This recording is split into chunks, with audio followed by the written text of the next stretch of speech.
జై శ్రీమన్నారాయణ. వాలి సంహరణం తరువాత తార పరిగెత్తుకొని వచ్చింది. నా భర్తను చంపిన వానిని నోటికి వచ్చినట్లుగా దూషిస్తాను, కసితీరా తిట్టాలి అనుకుంది. అలా వచ్చిన తరువాత శ్రీరామచంద్రుడు కోదండం మీద ఒక చేతిని వేసి, సుగ్రీవుని మీద ఒక చేతిని వేసి విలాసంగా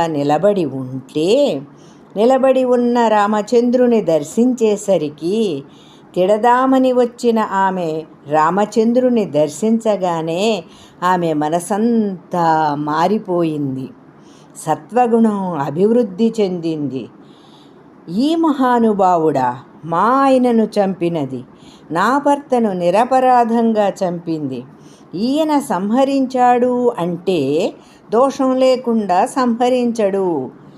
ఆయనను చూడగానే తోచింది అలా. కనుక ఆయనను తిడదామని వచ్చిన నోటితోనే కీర్తించటం మొదలుపెట్టింది. పరమాత్మ, నీ గొప్పదనం ఎవరు మాత్రం చెప్పగలరు అంటారు భట్టారకులు. శృతి ఈ విధంగా చెబుతోంది. భగవంతుని గురించి నాకు తెలుసు అని ఎవరైనా అంటే వాడిని ఏమీ తెలియదని అర్థం. భగవంతుని గురించి నేను తెలుసుకొనలేను అని ఎవరు తెలుసుకుంటాడో వాడు తెలుసుకున్నవాడని అర్థం అని ఉపనిషత్తు చెబుతుంది.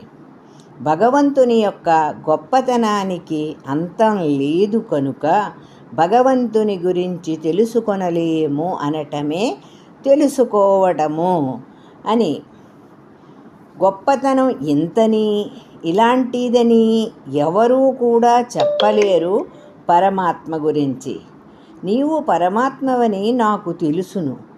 నీవు పుండరీకాక్షుడవు, ఎర్రటి నేత్రములు కలిగిన వాడవు.